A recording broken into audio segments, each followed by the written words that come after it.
All right, good afternoon, everybody, and welcome to this talk of the Edinburgh Bibliographical Society. It's a great pleasure to see so many people here, and I very much hope you enjoy the talk this evening. Our talk tonight is a departure from our published programme owing to the indisposition of our planned speaker. Instead, I'm extremely happy to be able to welcome Fiona Mossman to give her talk this evening. Before we start and before I introduce Fiona, I just want to go through a couple of simple housekeeping things. If you're not familiar with attending talks on Zoom, this may help you just to get a sense of how we do this. So I'm going to ask you, please, during the talk to turn your camera off, or indeed now to turn your camera off and to mute your microphone. And that will help us to make sure that the connection is smooth and that there's minimal background noise. You'll see at the bottom of your screen a chat function. If you click that, you should see the chat window come up along the side of your screen. And if you have questions, I would like you to put the questions into the chat window. If you just type your question, and then I will be able to voice your questions to our speaker at the end of the talk. So that's the best way to do it. And if you could post your questions there rather than, and hold them to the end, please, of the talk, and then we'll be able to have a Q&A session to finish our event this evening. So thank you very much.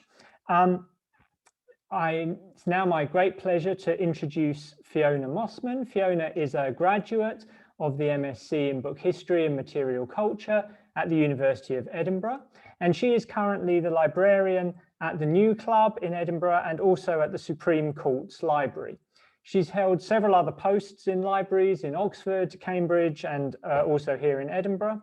And she knows whereof she speaks this evening because she is an avid mountaineer, skier, and climber. So this paper this evening will bring together her interests in book history and librarianship with some of her avocations in mountaineering as well.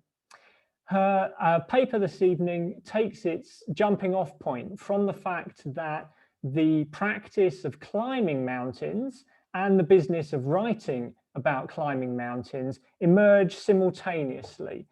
They take shape alongside one another in the 20th century. And so mountain climbing, reading, writing, talking about, using mountaineering books are very much intertwined. So alongside the history of mountaineering, we should pay attention to the book history of mountaineering and the ways in which these two things become connected in 20th century print culture and mountaineering culture. She will also be alerting us to the role of women in this development.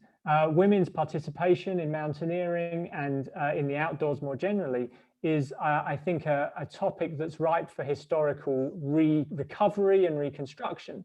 It's sometimes been excluded from histories of mountaineering and histories of travel writing, but we know now from archival work and archival research that there's a terrific amount of women's involvement in these practices right from the beginning as pioneers. And so this will also be an important part of her talk. So you haven't come to hear me this evening, but to hear her. So I will pass over without any further ado to Fiona. Her title is Scripted Summits, Book History, Mountaineering, and the Experiences of Janet Adam Smith. Thanks very much, Fiona. Hi there. So thank you all, first of all, very much for coming along. Can you all hear me and see me okay? I'm now sharing my slides. So hopefully that's all going through. Okay, so welcome, and thank you to Tom for that introduction as well. So this time last year, I was most of the way through my MSc in Book History and Material Culture at the University of Edinburgh, and I was working on a dissertation on the book history of mountaineering, and that is what I will be talking about tonight. So I didn't realize when I started that how much of a vicarious adventure it would turn out to be during lockdown. So to give an outline of my talk, I'll ease us in by introducing the figure at the center of my work, who is Janet Adam Smith. And then I want to explore the background of mountaineering by the way of its texts, showing how certain types of writing helped to create the ideas and the identity of mountains, mountaineering, and the mountaineer as we know them today. And then it's back to Janet Adam Smith and her first husband, Michael Roberts, to explore her book collecting practices and how that helps us to understand what a mountaineering book is. And then for the rest of my talk, I'll be focusing on something slightly different, which is the experiences of the book, first in the lowlands, and then by investigating how taking a book with you to the mountains changes your experiences. So Janet Adam Smith, she was born in 1905 and died in 1999. So she was alive for most of the 20th century, and she was heavily involved in the worlds of both literature and mountaineering. I should probably say, I know that there are people here who have joined tonight who knew her personally. So everything I have to say about her has been gleaned from what I've read of her writings, and I'm very open to hearing more at the end of this talk as well. So thank you for coming as well. She was born to an intellectual Scottish family, among whom were many mountaineers, and she was among the first women openly able to earn a degree, which she did so at Oxford. And she worked at the BBC, where she was editor and reviewer at The Listener. Though she left the BBC when she married in 1935, she later wrote for many other publications, such as The Criterion, which is T.S. Eliot's literary magazine, and The New Statesman. And she also published biographies of Scottish writers such as Robert Louis Stevenson and John Buchan. And she edited several volumes of poetry as well. So because of all this, she maintained relationships with many writers, and it was her children, for example, who knew T.S. Eliot as Old Possum, the teller of cat tales. Her mountaineering memoir, which is the core text for this project, is called Mountain Holidays, and it was published in 1945. And it focused on her mountaineering in the interwar years. She also was a translator, and she translated several mountaineering books, including one with her friend and fellow mountaineer Nia Morin, the best-selling Annapurna by Maurice Herzog, which was published in 1952. Together with her first husband, Michael Roberts, who was a poet, a mountaineer, and a school teacher, she amassed a collection of mountaineering books, of which about 200 were donated to the University of Oxford. And these are a foundational part of what is now the Oxford Mountaineering Library. Janet Adam Smith's explicit engagement with both literature and mountaineering makes her a useful figure in exploring the links between books and mountains. So a word on both mountaineering and book history before I go any further. Here, what I mean by mountaineering is the practice of walking up or climbing up a mountain in order to reach the summit. And this originated in this kind of form in the 18th and 19th centuries.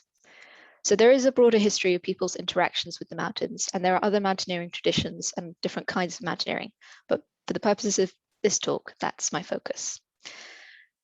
Within this story of mountaineering, what is often recorded is the exceptions, the pioneers, the first descents, and the new records.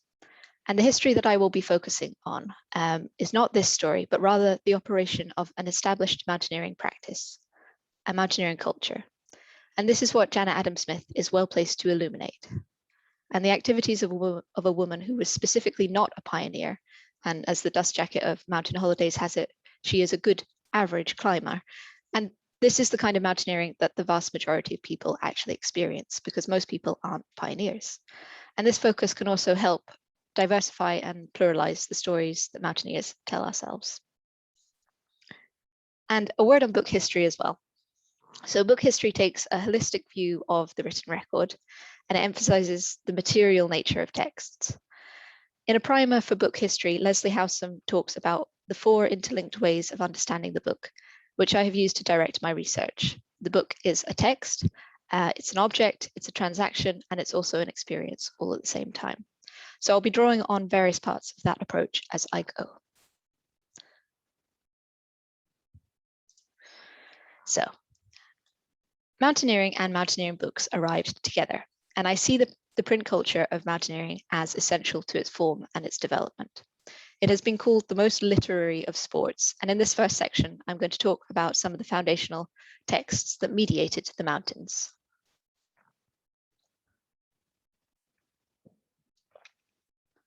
So here we have Janet Adam Smith writing about her mountaineering experiences. And from this, we can see some of the models of mountaineering writing that she's familiar with and reacting to. So she says, "Here was I, bruised and wet, 9 miles from home, with not much prospect of a lift, with nothing to report to those people who think that the object of climbing is to get a view, break a record, or collect plants, butterflies, or interesting geological specimens. I was absolutely empty-handed. I had nothing but the deep satisfaction that for all our talk of rocks and ridges is, as we know, the final sanction in mountain climbing. It is the feeling that for once your mind and your body have been working together in complete accord, that for once you have got rid of yourself and concentrated your energies on something outside you and bigger than you, that for once some part of you has cut clean away from the problems and preoccupations of your lowland life and lived at first hand with winds and rocks and mountain burns." So this tells us not only the values with which Janet Adam Smith approached her mountaineering, but also what might be considered standard for mountaineering texts at that time. So whether or not mountaineering has a point and whether physical enjoyment can be enough for that, as it evidently was for her, is still a live debate that will probably never be resolved. But it took some time for writing about mountains to actually get to that point, to that stage. And all the ways of approaching the mountains are often through these goals. And Janet Adam Smith mentions a couple of them: collecting specimens, describing views, and breaking records. So these ways of approaching the mountain can all be found in earlier literature that paved the way for mountaineering to develop as a leisure activity, as it evidently was by Janet Adam Smith's time. Mountaineering texts such as this one, which is Peaks, Passes and Glaciers, the first title in the Journal of the Alpine Club, inherited from these earlier textual paradigms. Just checking that everything is okay there, sorry. These were the paradigms of scientific inquiry, the aesthetics of the sublime, and romanticism, all of which reflected and disseminated the changes in the attitudes towards the mountains in the 18th and 19th centuries. So mountains have a long history of appearing in literature and art, but in their oldest forms, they're often appearing as symbols rather than as places in their own right. They can be symbols of power or of danger or something sacred. So while acknowledging that rich heritage, mountaineering literature that I want to talk about really begins when people started to view the mountains less as metaphors and more as places where people had some physical business to be there. In the West, this sea change came around with the Enlightenment. So where the mountains had previously been the nameless abodes of dragons, the 18th century, with its many changes, made mountains objects of science.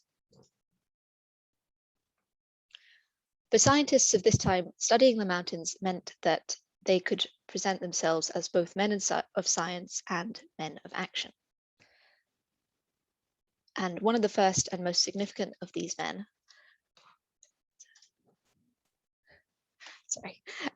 getting distracted there, sorry. One of the most significant of these kind of writers is Horus Benedict de Cesar. So he is a geologist, he's from Switzerland, and he wanted to climb Mont Blanc in the name of science. In 1760, he offered a reward to the first person to reach the summit. But even when that was achieved in 1786 by 2 local men, after many failed attempts, he was still obsessed with summiting the highest alpine peak himself. And when he finally did so, the print networks of Europe quickly spread his fame. So getting to the top evidently meant more than just taking a measurement. There were the very real dangers of climbing to the summit, but for scientists of this time, it was something of a representation of their approach to knowledge. So Victoria Della Dora, who studied many of the cultural implications of mountains, sums it up by saying that it's the scientist's omniscient view from the mountaintop that enabled the appreciation of Western Europe's high places. At the same time, there was a shift in the aesthetic appreciation of these remote and dangerous places. The concept of the sublime replaced the disgust and fear of the mountains with what Simon Schama sums up as delectable horror. So people began to travel to the mountains on purpose, rather than unavoidably, and the print culture of the time enhanced the spread of this new way of appreciating the wild places. And this is where literature of things like the Grand Tour comes in. So for both of these changes, I would recommend a book called Mountains of the Mind by Robert Mcfarlane. which details more of this. So by the time we get to the 19th century, mountaineering exists, but it's not quite in the form that the Victorians would give it later on. And at this point, we have the poetry of the Romantics coming into play. So the Romantics gave the mountains and nature in general much more of a cultural spin. And in fact, the word mountaineering itself is coined by Samuel Taylor Coleridge in 1802. So for the Romantic poets, the summit is meaningful in its own terms. And that's how Simon Bainbridge puts it. And he has recently written a book on this topic. And that, as we can see, is a little bit closer to where Janet Adam Smith was writing from as well, with saying that the purposes of getting a view or collecting a specimen are less relevant. So whether we're talking about Wordsworth's Prelude or Byron's Manfred or the poetry of Keats, climbing mountains has become an act of culture and self-expression. This romantic heritage was then reconfigured by the Victorian men and women who started to set new records in earnest in the 1850s. For some, such as the physicist John Tyndall, this is still a matter of science, and for others, it's a new sport in which they can test their physical prowess. The golden and silver ages of British alpine mountaineering are commonly agreed to be from 1854 to 1865, and then from 1865 to 1882. And these periods saw an explosion of first ascents, and at the same time, an explosion of records and books matching that. So Victorian mountaineering and Victorian mountaineering literature are very bound up in each other, and they're also both primarily middle-class masculine activities. And that comes across in the text. The mountaineer in the text is represented with a kind of rugged and adventurous individualism, and the physical aspects of moving up the mountain are emphasized. So I have an example here from Edward Whymper, which is a prime example of this kind of attitude. And he writes on behalf of mountaineers, he says, "We glory in the physical regeneration, which is the product of our exertions. We exult over the grandeur of the scenes that are brought before our eyes, but we value more highly the development of manliness and the evolution, under combat with difficulties, of those noble qualities of human nature: courage, patience, endurance, and fortitude." So we can see that there is an important aspect of sportsmanship in this Victorian mountaineering. But there's always something that is a little bit different about mountaineering. So we have Leslie Stephen, another very bookish mountaineer, and he's also the father of Virginia Woolf. And he wrote a book called The Playground of Europe. And in it, he swithers between defining mountaineering as a sport on a par with cricket or rowing, as he puts it, or something more transcendental, sublime, even religious. And eventually he settles on calling it a noble sport. Mountaineering texts also function as proof that the summit has been reached. You could leave a flag at the top, you can take a photograph, but for a long time, the only way to know if somebody reached the top was to read their report of it. So these textual records allowed the mountaineer to script themselves onto the summit. And without this, the mountain would not have a readable history, and the summit would not have its imaginative power. As Leslie Stephen put it in The Playground of Europe, after he was the first person to summit a mountain called the Schreckhorn, he says, "The Schreckhorn will probably outlast even the British Constitution and the 39 Articles. So long as it lasts, and so long as Murray and Baedeker describe its wonders, its first conqueror may be carried down to posterity by clinging to its skirts." So we can see that the fame of the mountain and the fame of the mountaineer are tied together, and both of these are very tied up in the book culture of mountaineering.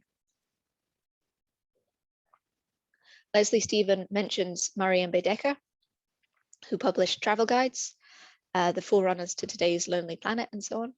But I want to highlight the effect of books like Stephen's own. The Playground of Europe and Edward Whymper's Scrambles Amongst the Alps were widely read both by mountaineers and the public. The tragedy of the Matterhorn in 1865, which Whymper was involved in and he wrote about, where 4 men lost their lives, this propelled mountaineering into the public consciousness with a vengeance. While the tabloids argued over whether mountaineers were noble soldiers or selfish, irresponsible braggarts, the alpine resorts became busier and busier. a later mountaineer who was a contemporary of Janet Adam Smith's, wrote in 1957 that no book made more converts to mountaineering than the famous Scrambles. So mountaineering books fed new mountaineering experiences, which led to new mountaineering books being written and then read, and the cycle goes on. So by the time we reach Janet Adam Smith, the mountaineering experiences that she records of the late 1920s and 1930s, which are the setting for most of the rest of this talk, these conventions have developed into what is recognizably a canon of mountaineering books, many of which Janet Adam Smith owned, as I'll be talking about next. So Janet Adam Smith wrote extensively about mountaineering. And as we can see, as we saw in her writing earlier, her emphasis is on delight rather than on any kind of utilitarian goal. So for me, this is somewhat of a development from the values of primacy and heroism and individualism, both because of the ways it focuses on delight and the lack of particular goals, but also because of the importance of social connections in her writing. She's obviously very well read, and she sees her mountains through her books. So for example, we have the storied routes of Mont Blanc, or the blue hills of my own country, which is a reference to Walter Scott, and she's talking, of course, about Scottish hills. She often quotes from both literary and mountaineering writers in Mountain Holidays in that vein.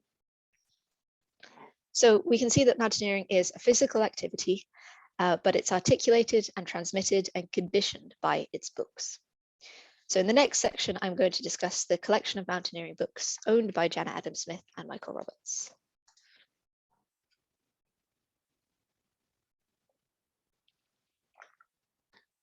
So seeking a bibliographical understanding of the mountaineering book, I'm going to be drawing on evidence from the published version of her talk, Books in My Life, which she gave at the National Library of Scotland.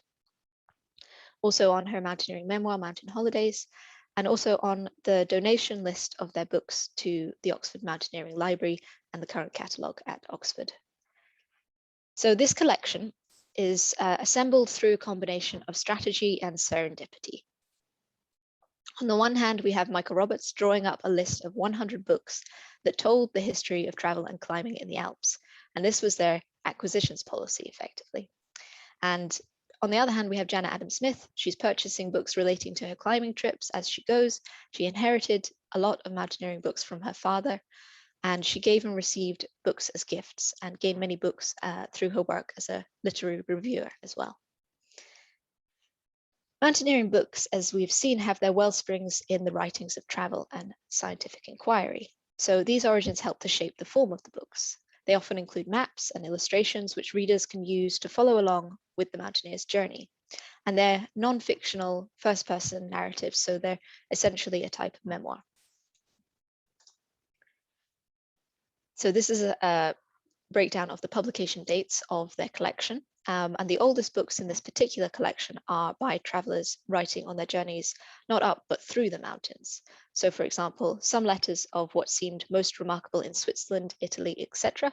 by Gilbert Burnet, which was published in 1686. That one is quite an outlier on that chart, you can see. One of the first books on ascending a mountain to the very top, though, is Voyage dans les Alpes, which is by Cesar, who we met earlier, and that's published in the late 18th century. Sorry for the pronunciation. And that's primarily a geological study. In the collection as it stood when it was donated to form the Oxford Mountaineering Library, we can see that the 1850s and the 1860s show a marked increase in publications, and that matches the golden age of mountaineering and the formation of the mountaineering book as a new genre in its own right. So this includes works by people like John Tyndall, Alfred Wills, and Albert Smith, the pioneers and publicists of this new sport in Britain. And among these titles as well are those that Janet Adam Smith categorized as ladies' books. We have A Lady's Tour Around Monte Rosa, for example, from 1859, or Alpine Byways by a Lady from 1861.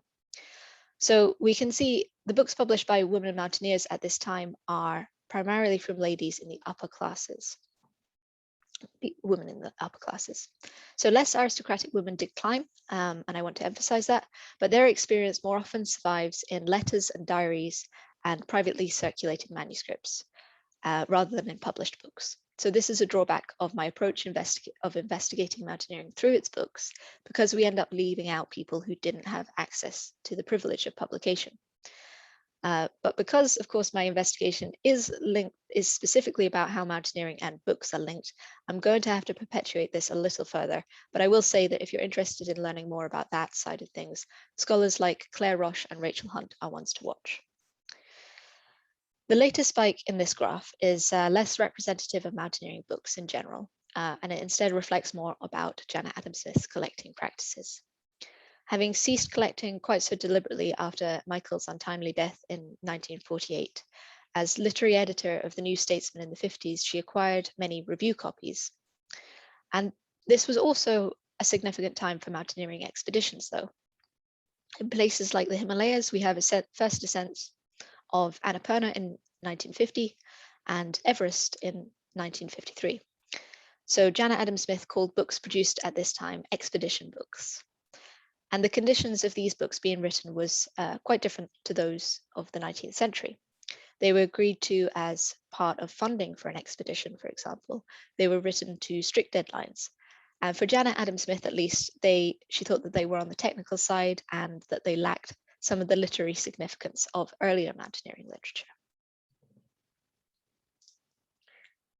It's worth mentioning another facet of the mountaineering book that marks it out, and that's its size. So this chart shows that while the average book's height in this collection, at least, is 22 to 23 centimeters, which is pretty common and pretty convenient, more of them are smaller than they are larger. So this reflects ways in which certain books are designed to be easy to read during long journeys, for example.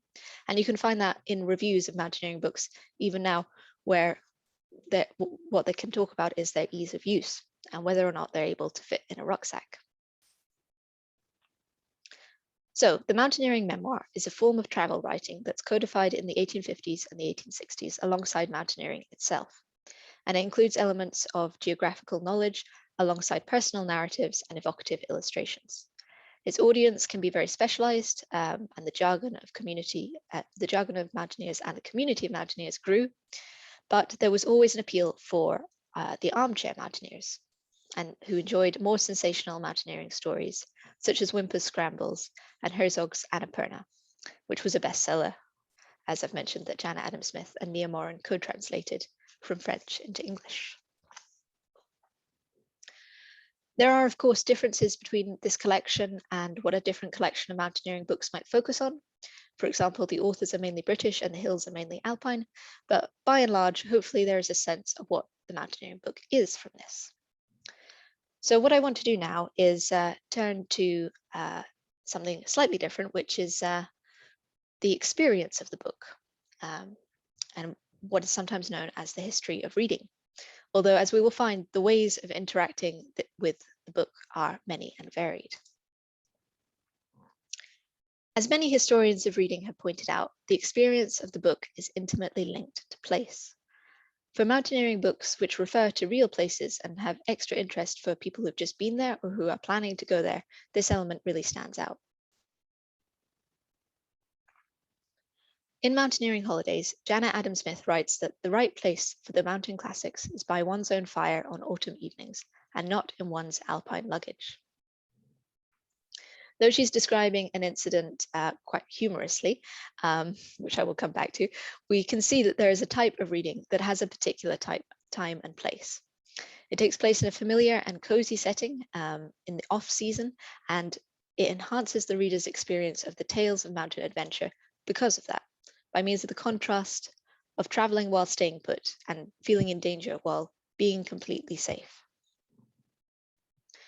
So, though Janet Adam Smith does not dwell on the act of reading itself that much, there is plenty of evidence about how she used her books, and how she used her books is primarily as a means of social connection. So we can see here, we've got, this is one of the books that is in her collection, which is now at Oxford, and tucked inside of that is a newspaper clipping, and this is directly related to the book that it is tucked inside, and it's sadly an obituary for the author of this mountaineering book, and it's dated from 1926. So this is the case with more than one of her books. We've got a copy of several books on Everest, for example, where there are lots of newspaper clippings as well. And this was on a story that gripped the nation at the time. So this suggests some of the ways in which reading is linked to both the current moment and to future history. Often what's tucked inside her books is related to her work. So here in this book, The Ascent of Everest, from her collection, we've got tucked inside it, we've got some newspaper clippings, of which there are 3 book reviews, and one of these is by Janet Adam Smith. And we've also got some handwritten notes here, which I think are referring to that book review. Likewise, in this book here, Where There's a Will, There's a Way, The Ascent of Mont Blanc from 1857, we can find a letter from James Wordie identifying the climbers who are depicted in the frontispiece of this book. And it's dated from November 25th, 1944. So this is evidence not necessarily of reading, but definitely of some kind of interaction, probably research. And this correspondence is stored directly into the book that it refers to. This document here was also tucked inside a book, and this demonstrates some more of her direct involvement with the historical record. So this is a letter from Auckland Public Library, and it's tucked into her copy of The Indian Alps and How We Crossed Them by a lady pioneer. So the library is requesting assistance in identifying that lady pioneer, and the notes on this letter show a bit about her research and her drafts for a reply in which she identified the author as Nina Elizabeth Mazzucchelli. Here is just one of many books that have been inscribed. Apologies for the scan. This is the front page, and then this is a sort of a scan of what was written on the next page. So this has been signed by the author to Janet. And we've got a similar example here. This is also signed by the author of this book, but it has a little bit about gratitude for her nice translation, which I don't know if that's slightly underwhelming, but it's demonstrating part of the relationship between her work and her books. So we also have the ownership of books being marked inside them. And this is something that both Janet Adam Smith and her husband, Michael Roberts, marked. So you can see here, Michael Roberts has his name and the date, and it's below a previous inscription from somebody who owned the book before him. So for both of these people who loved both books and mountains, they used the books as transactions in their relationship with each other. So there's an inscription that I wasn't able to get a picture of, which is signed to Janet from Robert. And she also talks about the books that they exchanged as gifts in some of her writing. So there was, for example, the letters of Keats alongside a pair of crampons. And when they were engaged, he bought her what she would later call the jewel in the collection, which was William Wyndham's Account of Glaciers or Ice Alps in Savoy from 1747.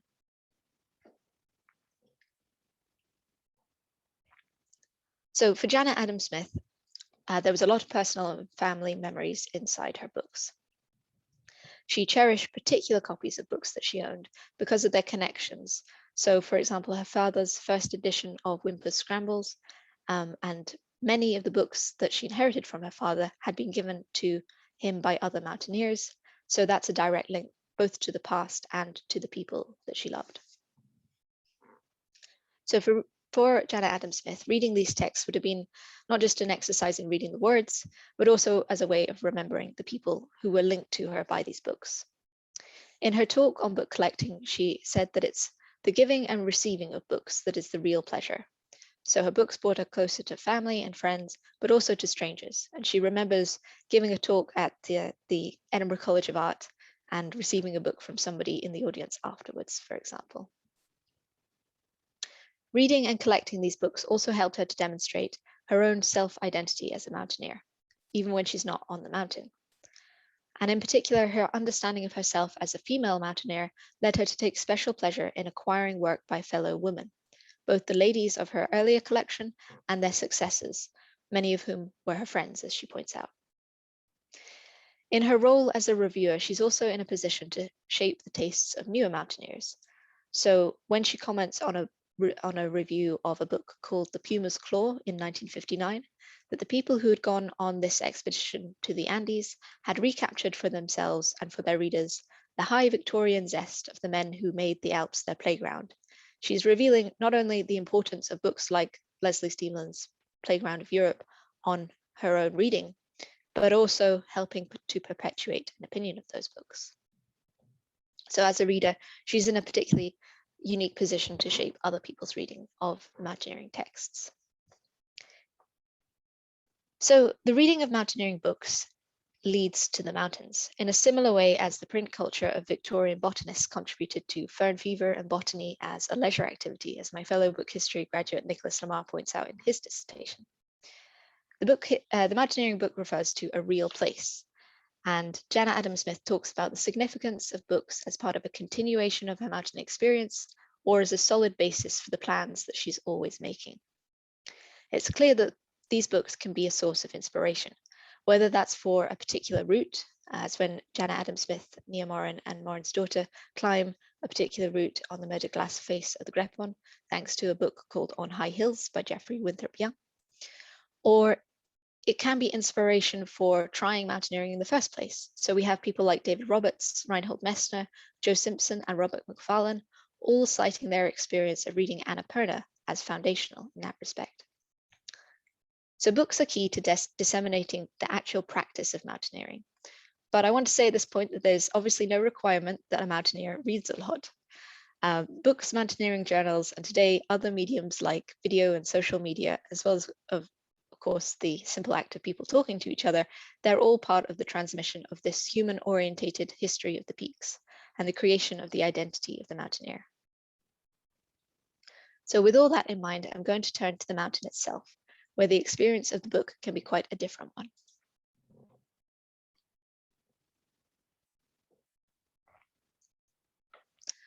So when mountaineers go to the mountains with a book, one particular type of book that they might commonly take with them is a guidebook. Where the earlier mountaineers would hire local guides on their trips, increasingly in the 20th century, guidebooks were allowing more and more people to experience the mountains on their own. And these books have a place in determining the movements and the attitudes of the mountaineer, and they can influence your experience of the mountain quite significantly.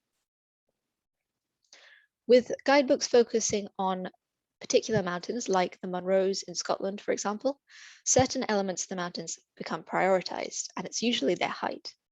And these become agreed upon goals for a community of mountaineers. So while they're potentially subversive, allowing access to what was initially an elite culture to a wider group of people, they're at the same time normative, and they're bringing the reader into line with an already established community, and they're laying out the rules of the game. For example, guidebooks detail the expected time taken on a route, which means that following a guidebook becomes an exercise in comparison. But the reader of a mountaineering book also makes comparisons in response to some of the more subtle values. And Jana Adam-Smith does this when she writes about responding to one of the guidebooks that they used, which was A Guide to the Western Alps by John Ball. And she says that because of the personal tone of this guidebook, its words affected our language and outlook more so than others. G. and Michael Roberts wondered if they would ever make practiced icemen, which is a phrase that is used repeatedly by Ball. And while she doesn't draw attention to it, this phrase, of course, assumes not only the skill of a mountaineer against which they're trying to measure themselves, but also the mountaineer's gender. So no wonder it prompted a little bit of insecurity. Guidebooks are valued for being technical and neutral, but the language of some of them can be very culturally resonant. So when describing the Matterhorn, John Ball is quite poetical. He says, with an audacity that seems to defy the universe, it rears its front 5,000 feet above the snowfields at its base, as though its massive framework could support the shock of a world in ruins. I'm not quite sure what that means, but I think you'll agree that it's quite evocative. And this kind of language can affect how you view the mountains as you move through them. So Roger Chartier claimed that reading is, by definition, rebellious and vagabond. He also pointed to the importance of place when investigating the history of reading. And he says that reading is always a practice embodied in acts, spaces, and habits. So this embodiment is similarly prioritized by mountaineers on the hills. And the reader's physical experience can sometimes literalize Chartier's comment about vagabond readers. For example, Janet Adam Smith consulted her guidebook when climbing a peak in the Alps, and her party was trying to make what they saw line up with what the guidebook told them on what was supposed to be an easy and popular route. They thought to themselves that glacier must have receded since this guidebook was written, and this was in the 1930s, by the way. And the effort to harmonize the guidebook and the real landscape in front of them was fruitless, and eventually they had to rely on their own judgment. When the ground got particularly difficult to traverse, they also stopped looking at the guidebook altogether. It was pocket-sized, so it was specifically designed for convenience on the hill, but still, when struggling to cross the rocky ground, they don't stop to consult it. And it's only when they reach the top and fish the guidebook out of someone's rucksack that they discover they've climbed the wrong mountain. So for Janet Adam Smith, she records that this was actually a much more entertaining and memorable climb. But as well as literally going off route, climbers could object in various ways to the prescriptions of the guidebook. So, for example, Nia Morin disputed the advice in an early rock climbing guidebook, which was Colin Kirkus's Let's Go Climbing, which was published in 1900. And his advice was for girls to take great pains to make themselves efficient seconds, i.e. to follow the lead climber and secure them with the rope and belay system the rock climbers use. But Nia Morin argued that women were fully capable of leading hard climbs and enjoying it. And this was an argument that she lived by, and she set many of the records for women at the time. Another female climber who succeeded this generation, Gwen Moffat, had a similarly contrary relationship with guidebooks.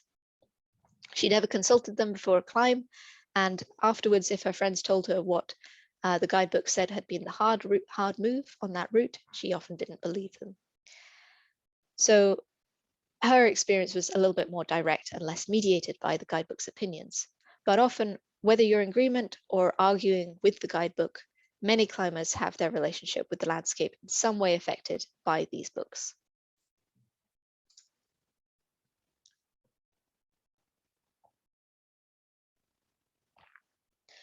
On a mountain holiday, reading is a very common experience in general, though. We have huts and inns where reading matter is strewn around for the visitor to amuse themselves with, and there are visitors' books and bothy books in Scotland for people to write and read about their local experiences in. So some of these reading experiences could be comfortable if you've got a warm shelter and an armchair, but by and large, reading while on a mountaineering trip is a matter of discomfort. It often occurs when the weather is bad and you can't go outside.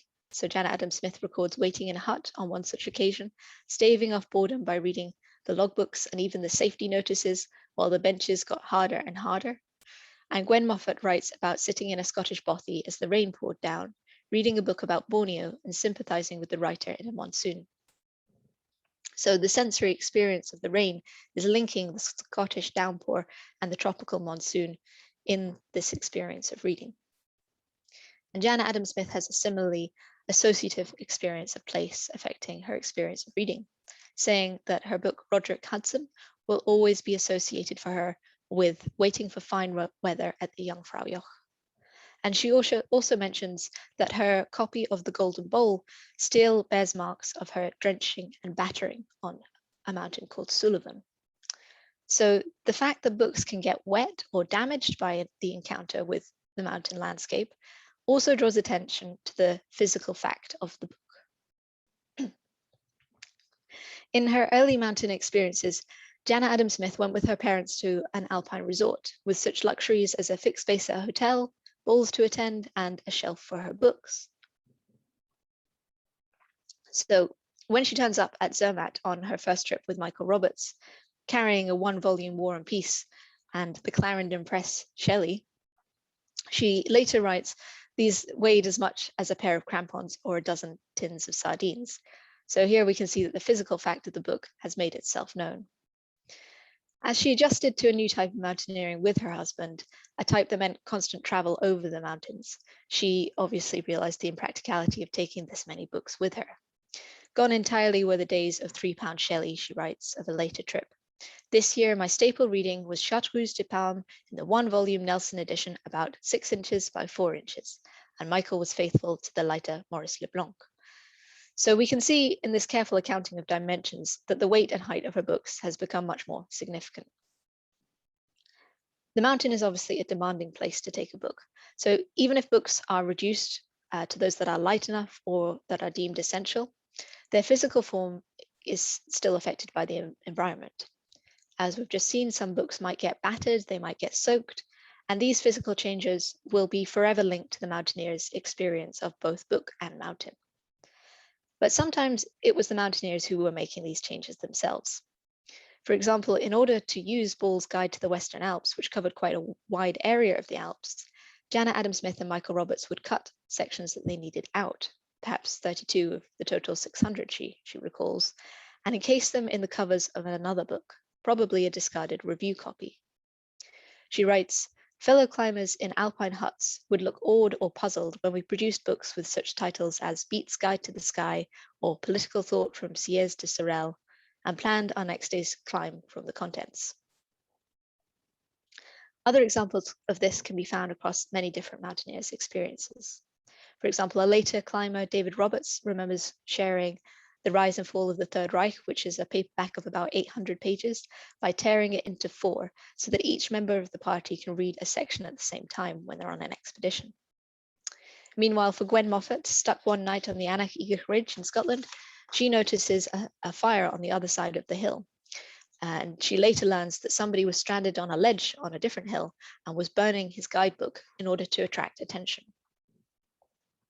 So book history tries to bring attention to the physicality of books, but I find these examples to be particularly striking in that sense.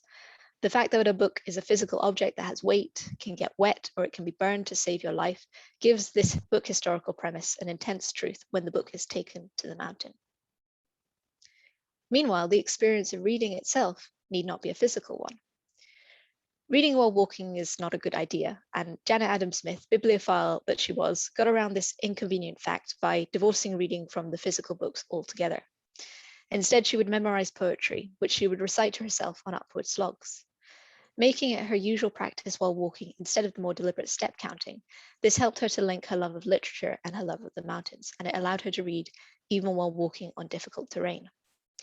She describes coming into view of Monte Rosa with words from Romeo and Juliet in her head, and here the experience of the words of Shakespeare becomes part of her mountaineering experience.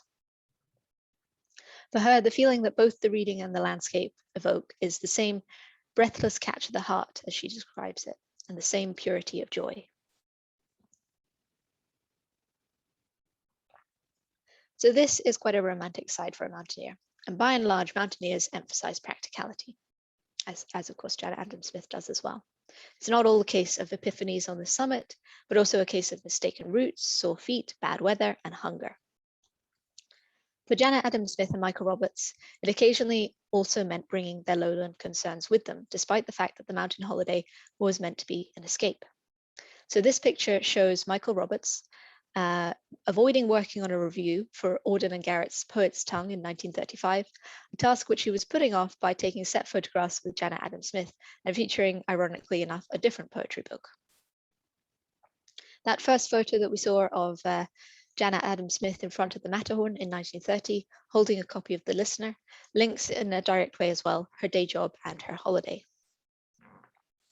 So by going to the mountains, mountaineers still retain all of their lowland identities.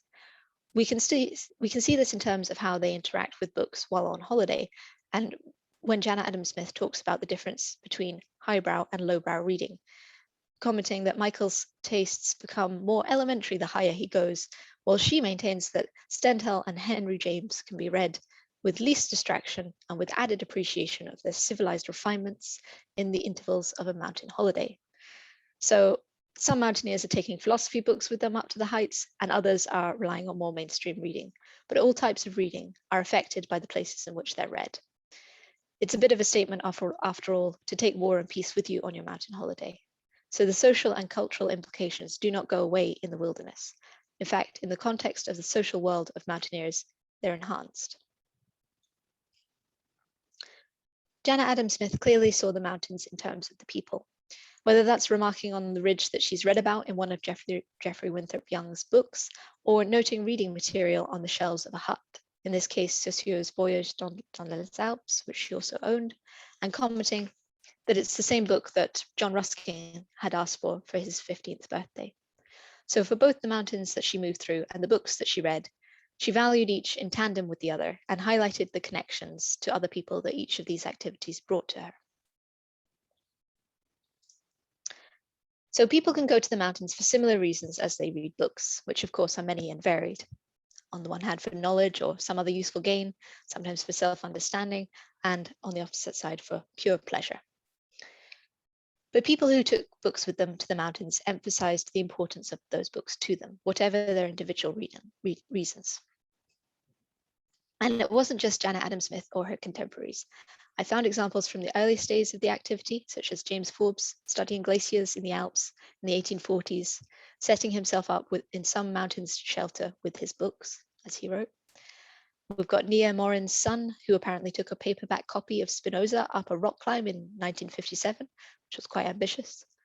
And as I mentioned earlier, we've got contemporary climbers and mountaineers like David Roberts who bring their books with them on expeditions. And Natalie Berry has a wonderful series of articles on the UKC called Reading Between the Lines on exactly that topic. So in the new context of the mountain landscape, books become charged with new associations and new memories, but they still have their lowland connotations.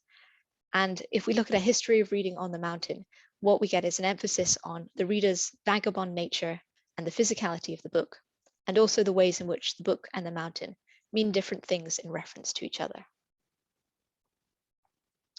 So books are many things. They're physical objects, their experiences, and their transactions. And with the lens of book history, they appear as networks of people and places and materials. And I hope that you agree that it's been interesting to look at mountaineering through this lens. Victoria Della Dora has said that in today's world, mountains linger between commodification and their persisting power to inspire awe. So I've looked back over the origins and the development of mountaineering, both to investigate its links with book history, but also to understand my own historical moment, here on what Catherine Alto has called the warming flip side of the Industrial Revolution, where writing about mountains and nature more generally has shifted in tone and urgency to concerns beyond individual emotions. In the writing of mountaineers, the mountain has been many things: a sacred way, a playground, something fierce or beautiful, conquerable, connective, but always unrelentingly physical. And the book history of mountaineering has highlighted for me the importance of books in terms of the social and the imaginative and physical aspects of the activity's history. So it's also highlighted for me the ways in which nature and culture seem to be much more intertwined than I initially realized. So this talk has focused on the experiences of one mountaineer in particular at a particular time as well. And in this sense, it's only a window into what a book history of mountaineering could cover. But I hope that you've enjoyed it and that it has been of some interest to you. Thank you very much. Thank you very much, Fiona, for an absolutely terrific talk, evocative of the mountains, rooted in painstaking research and very astute in its analysis of the ways in which we use books and books can become meaningful in particular situations. Although it focused on one example, Janet Adam Smith, a particularly fascinating example, nonetheless, it had lots of connections and spun off lots of thoughts for me about book history and the history of mountaineering, about questions of gender, and about the connections between those things. So I'm sure that there will be questions from the audience. Can I ask you just once again to type your questions in the chat box? If you're not familiar with Zoom, there should be a chat button at the bottom of your screen. Just click that and the chat box will pop up. Type your question there and I will mediate the questions to Fiona and ask her to respond to them. So while you're thinking of your questions, we have one question already that popped up there during your talk, Fiona. And I'll just read it and ask you to respond. It's from Terry Gifford, who quotes Janet Adam Smith, who was obviously known to her. She says, "I've never had any problems being a woman," Janet replied to the complaints of a much younger feminist climber, Jill Lawrence, at my International Festival of Mountaineering Literature in November 1988. This indicates she would have resisted being labelled a woman writer. and certainly her book has little of the feminine about it, matching the style of male climbing writers. Do you agree? Yeah, and this is very much a difference between Janet Adam-Smith and Nia Morin, who I found a very interesting people to compare to each other, because they obviously were very close to each other, and they both were mountaineers and translators as well. So for Nia Morin, it was her femininity was front and center. Her mountaineering memoir is called A Woman's Reach, and her mountaineering practices are all about the Codi Feminine, so all woman climbing practices, and setting records that are specifically female records as well. This is not the case for Janet Adam-Smith. She's very much concerned with being an equal partner. So she goes out into the mountains in her sort of early mountaineering that she does solo, and that's deliberately to equip herself with the skills to be an equal partner. So perhaps she would resist being labeled as a woman mountaineer. Sorry, as a woman writer. Yep. Stylistically, in terms of her writing, I am not so sure about that, because the question of what is a female writing style is one that I don't have an answer to. But there is, I mean, just to follow up on that, there's a really interesting connection here between gender and genre. And there may not be a female writing style, or it may be hard to spot, but there obviously are female genres that are gendered, that are coded as female historically, and that Janet Adam-Smith herself refers to as ladies' books. And you talked a little bit about that. So do you think there was a sense of positioning herself generically in relation to gendered codes? Yes, and I think that I think I would agree in general that she wouldn't want to be pigeonholed as a woman writer. It's yes. But this is very much a topic that still divides feminists, whether we want to follow the exceptionalism, or whether we want to sort of talk about equality, or ways of bringing both of those sides together. So yes, I don't judge either approach. I think they are both very valid approaches in their own ways. Terrific, thank you. So lots of questions coming up. I'll bundle a few of them together. So there are a couple of examples of people taking books with them, including the infamous Aleister Crowley, who apparently took a trunk full of books with him, as he couldn't, when he went to attempt an ascent of K2 in the Himalayas, as he couldn't be without his library. So a lovely anecdote there. And a little debate emerging about Kindles, whether climbers now carry Kindles, and whether that's a good thing or not. What's your own practice as a climber? Well, yes, I mean, it's both. It's always both. I have an e-reader. It's a Kobo, not a Kindle, and I also have a lot of physical books, and it just depends what I'm reading at the moment and what I think I can get away with when I'm packing. Yeah, in terms of navigating on the mountains, there's a lot of maps on phones, so that's something that people do debate about how useful and practical it is, and what the drawbacks are of that. But it's it's a different way of experiencing that mediation of the mountain. Yeah, that's really interesting, and that again draws our attention to the mediation, the physicality of mediation, and what happens if your battery runs out, what happens if you drop your the battery is the main thing in terms of electronic devices on the hills, because yes, your book will never run out of battery. So if you're going on a long expedition, books make more sense, even though they're heavier. So this brings a couple of other things that are coming up in the questions, is people asking about other kinds of books or other kinds of material. So maps is one, and logbooks in climbing huts and so on is another. Does Janet Adam-Smith talk about these, and does she talk about them in a different way from how she talks about books? So obviously within her memoir Mountain Holidays, she's not overtly concerned with with books and the material. It's primarily about her mountain experiences. So what I've been doing is I've been gleaning from that all sorts of things about what her practices are, but she's not concerned with telling me about those practices. She's just writing about her mountain experiences.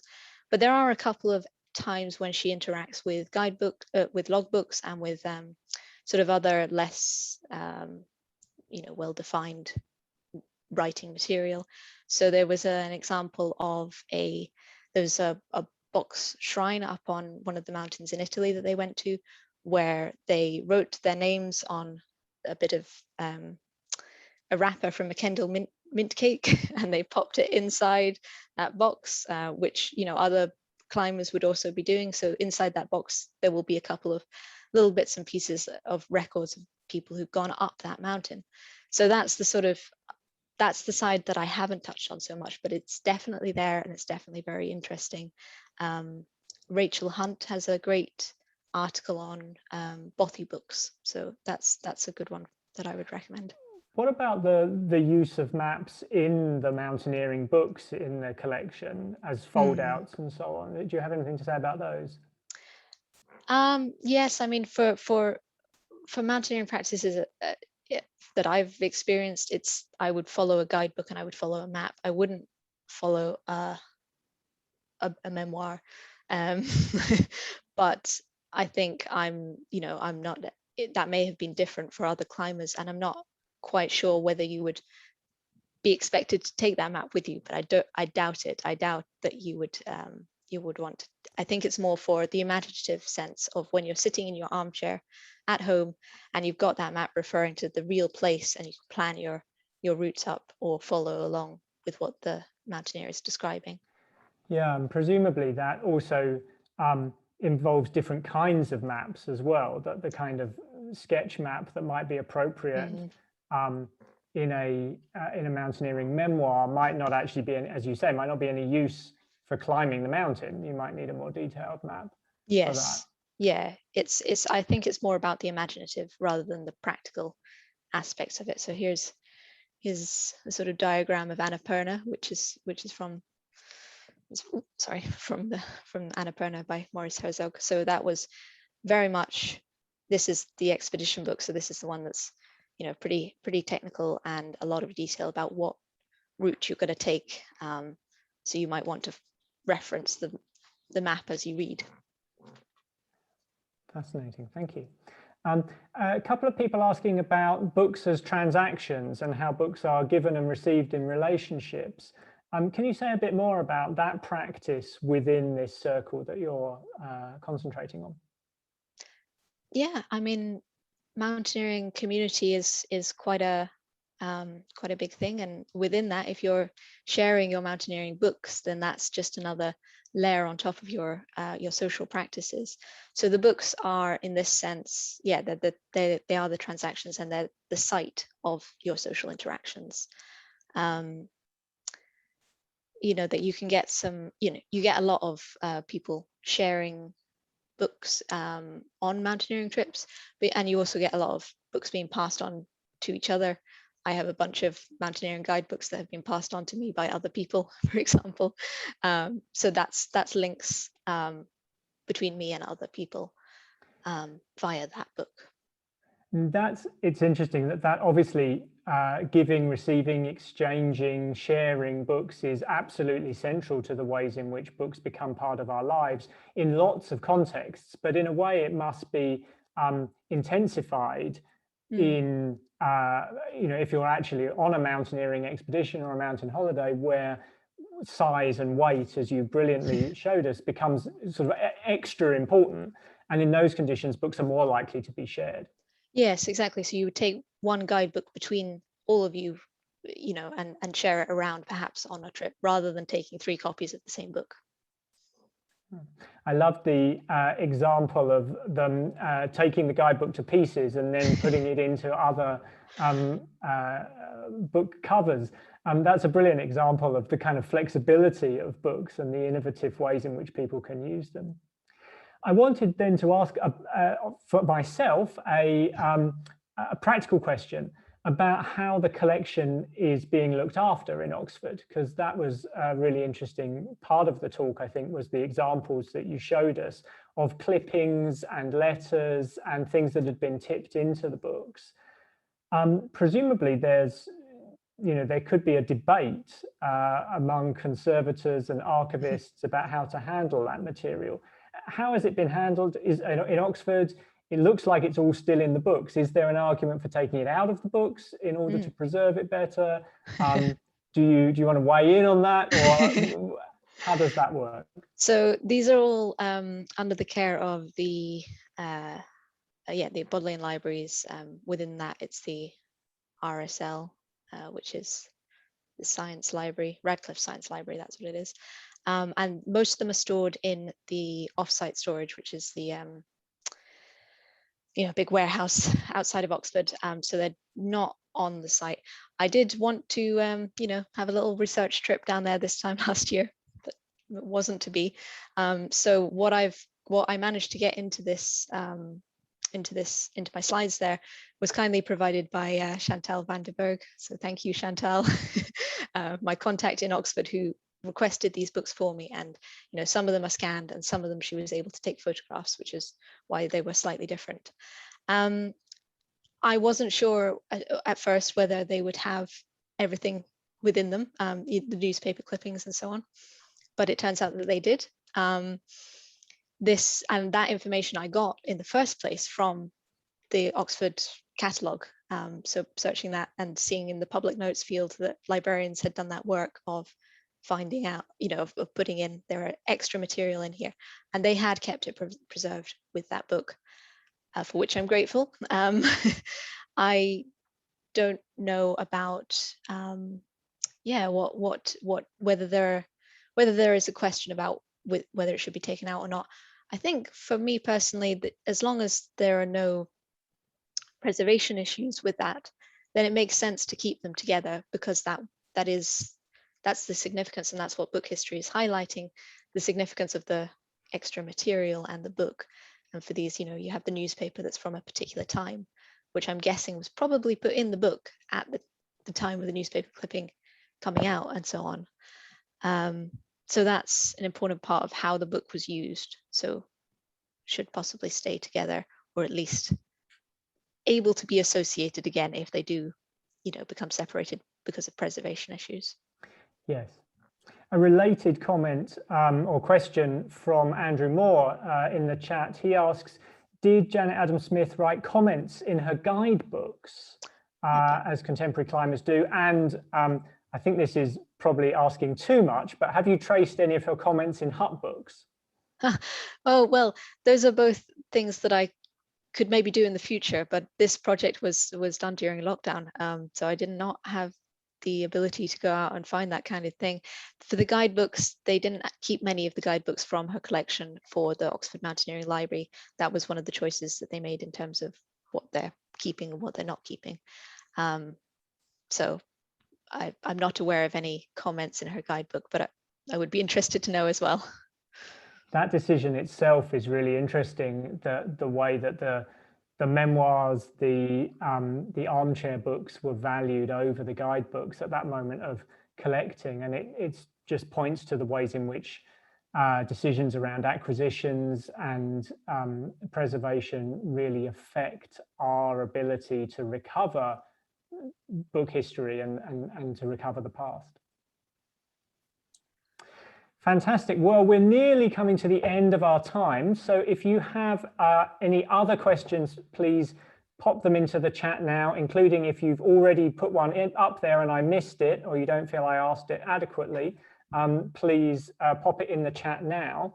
I just want, while people are having their last moment to put in questions, to recognize a couple of things. Firstly, that we have several members of Janet Adam Smith's family here. And we're very grateful to you for attending the talk, and thank you very much for all the generous comments that you've left in the chat. We very much hope that you enjoyed it, and if you want to contact Fiona afterwards, is there a way for people to contact you, Fiona, if they want to have more information about this work you've been doing? You're welcome to contact me at my email. It was on the last slide of my page of my slides, but I'll pop it in the chat here. There we are. If that's something that everyone can see. So that's my email, and you're welcome to contact me there. Perfect. Thank you very much. And I also wanted to say that the talk will be available on the Edinburgh Bibliographical Society's website at some point in the future, so you can revisit it if you would like to. I'm going to see now if Adam Roberts would like to come in and say something very briefly. Yeah, thank you very much for an absolutely wonderful talk. Really enjoyed it. Janet Adam-Smith was my mother. Went on many climbing holidays with her, and I thought the talk captured the spirit in which she approached the mountains brilliantly. One tiny correction is that the Oxford Mountaineering Library is no longer at the Radcliffe Science Library. There's been a move, and it's part of the Social Science Library. I shan't bore you now with all the complexities of that, but that's where it is located. Thank you very much. That was a terrific talk. Thank you. Thank you very much, Adam Roberts. Okay, so that brings us to the end of our proceedings for this evening. Thank you all very much for attending. Thank you to Daisy Stafford for managing the technology on our behalf. Look out on our website for this talk, for some previous talks, and for information about upcoming talks as well. But for now, it only remains for me to thank all of you for coming and to ask you to join me in thanking Fiona for what was a brilliantly illuminating talk. Thank you very much, Fiona. Thank you.